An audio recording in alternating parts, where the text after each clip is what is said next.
you'll find when you crack open this awesome, really solid box, a set of 56 cards. You have a nice little instructions card here, and put that aside for a moment. On the first reference card, you have all the categories unpacked. So there's a nice little reference here, and they're color-coded.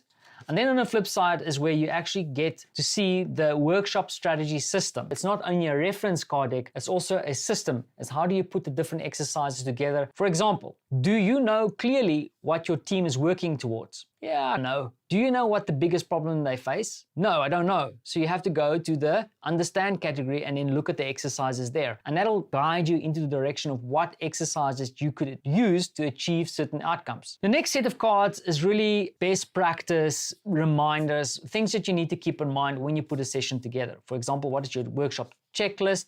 Then you also have icebreakers. The layout of the cards is you have the color coding. Then for the specific element, there's a time box of how long it will take. So maybe for icebreakers, it's like 10 minutes, a description that you could use. And then on the flip side, there's instructions. And this, it stays consistent throughout the whole card deck. This part of the kind of instructional side of the card deck is really interesting. What they've done here is they've put together a whole bunch of pre-designed workshops that you can grab. Now here's a whole bunch of exercises like how do you get unstuck? Once again, if you want to do unstuck exercise, in their case, it might take you up to 3 to 4 hours. There's more references that you can have a look at. And then there's the different exercises that you can do to get to a state of unstuckness. As I mentioned, there's about 7 different categories. And within those categories, you have a whole set of exercises related to that category. So goals are exercises related to figuring out goals. So when you go into a session like, what is the goals of my project? What do I want to do here?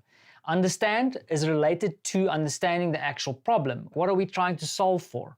Framing is going into detail, and there's a whole set of exercises around figuring out and really framing that challenge. Then the one that we probably all love most, ideation.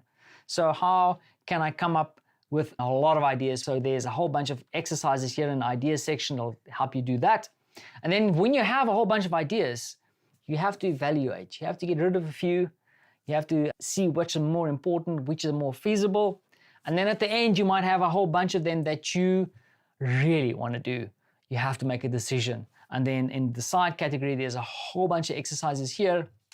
And then finally, we need to sit down, reflect, and maybe discuss what we have just done. And then here is a whole bunch of exercises that'll help you facilitate and develop a more robust and meaningful discussion around the work that you've done within the session. Now, once again, a whole bunch of references that you can use the strategy system for. So when you start designing these exercises, the way that you orchestrate them and put them together is the important thing. Here's one card, Crazy Eights. Cool little illustration here. This is a little pip from Pip Decks. It's really cool to have a reference around how long this exercise could take. And then of course, something else that I found really useful is what other tools are related to Crazy Eights.